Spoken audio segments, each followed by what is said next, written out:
I appreciate it.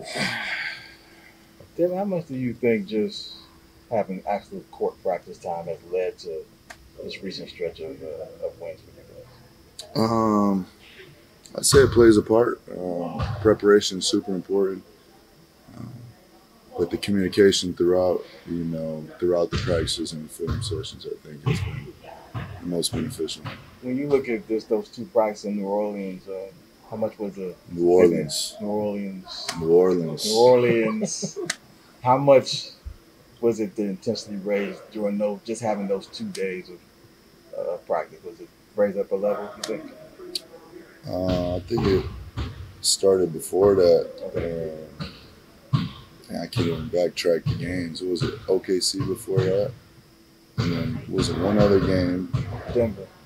Denver, we played well. The San Antonio loss, I'd say, that's when things geared up. Okay. Now, coach says that you're the most vocal in the film sessions. How did that? When did you get to that point where you felt like, okay, I need to talk more in these things? What are you trying to? What things are you usually discussing those? I mean, I just feel, film sessions and practices should, all be collaborative, and, the coaches have a perspective. And I think at the same time, we're the players, we're out on the court. So saying what, we feel and, we see, to make sure that everybody's on the same page. Because, I've been on teams in the past or growing up where coaches might have a game plan and then the coach leaves out the room and then everyone starts giving their input. So, you might as well just, leave it all out there and talk amongst it through the film session, make sure everyone's on the same page. Speaking of those film sessions, Frank obviously got his start in the NBA as a video coordinator. Can you feel a difference with his film sessions as a head coach compared to other coaches that you've had? Is there any difference there? I would just say, yeah. I don't want to compare and contrast, but you can tell that's definitely one of his strong suits, and I love it. I love preparation. How much has that helped with some of these areas in terms of this recent stretch that you've been on with these 3 games and kind of locking in on some of the finer details? Yeah, I think it goes back to after one of the games recently. I said when we play, we see what happens when we play the right way, and we see what happens when we play the wrong way. And, I think through a productive film session, you can show both. You can show what happens when, whatever we're talking about and we're not doing, and then the next slide, you can show the difference and see the difference. So it's black and white, two different coverages or whatever we're discussing. Curious what you think of the depth of the West this year. It seems like it's just super heavy from 1 to 10, and then you have teams that are on the rise, like with Wemby and then Houston. I just say overall the talent in the NBA is is high. The evolution of the game. Everybody can play, and we've turned it to a positionless game of basketball. So you have guys all shapes and sizes doing a little bit of everything.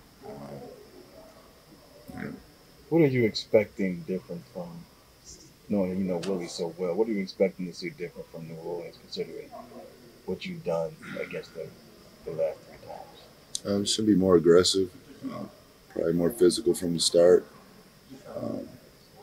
I know they've lost a few games in a row, and understand this game is important. So it's going to be high level, high intensity. It's going to have a playoff feel, playoff physicality. Grayson shouted you out last night for your consistent communication on defense. Who do you remember playing with sort of at the start of your career or a couple of years in where you noticed their defensive communication and knew that was something you wanted to pick up on yourself when you got more seasoned?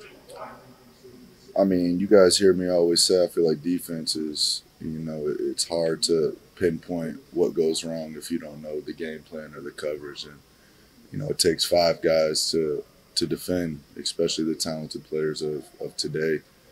Ideally you want it to be just stay in front of your man and don't let him by. But, players are so good where there has to be rotations. People are going to get by you, and, how can we keep our big at the rim, protecting the rim? And, when they have 5 guards out or bigs that are shooting, now how can we rotate through the backside? So just playing on bad teams that, nobody talked, and, playing on winning teams when everyone was connected. You referenced positionless basketball earlier this week. Faced a lot of two guards, and I know CJ's more of a point now, but Donovan was in town, Ant was in town. I'm just curious your thoughts on the position as a whole as a two guard and how you think it's maybe changed or not changed since you've come in the league, because it feels like a lot of positions are changing, but maybe that one's staying similar. I was curious if you agree. Nah, I don't think. There's a natural two. There's people that have the ball and that are playmakers, and people that can play off it also. So it's just kind of hard to go down the line, the 1, 2, 3, 4, 5 now. Guards, wings, bigs, that's it. Yeah, I just call it playmakers, 3 and D guy. It's just, it's complicated. It's positionless. Yeah. It really is. Brooke, you gave your shoes to Alabama and Purdue, so what did that mean for you just to have that experience? I stopped by UConn too. It's the 3 Nike schools that are involved in the Final Four, and just to show face. Those guys have accomplished great things to this point, and to sit down and see them in their film sessions preparing for one of the biggest moments of their lives.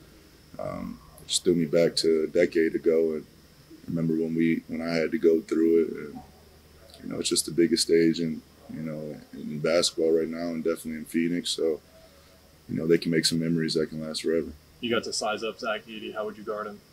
As somebody like zoomed in on the photo of our hand shaking, it looked like I had a baby hand.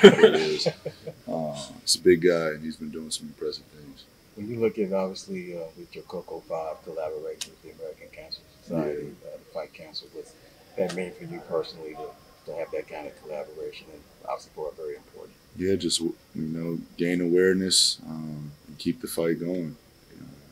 Super important, to shed light to it. I know a lot of people that, have to deal with it, and, it's a tough thing to handle. So the more light we can shed to it, the more money we can raise for awareness, the better for us. Big honor for Walter Davis, Hall of Fame. Just your thoughts on him being there. Legend. Great class too. I love everybody involved. So it's super special, especially for the Suns organization. He's done everything to deserve it. What were your thoughts on him? I'm sure when you heard about him and saw him on the charts here, when you got here, you went back and watched him a bit. What are your thoughts just on the game that he played? Hooper. I would love to play back then. But he's one of the guys that, can translate to every level. A lot of points, a lot of assists, a lot of things for me to catch. It's weird to watch like Bucket Getters that long ago. Yeah. Like it's been here the whole time.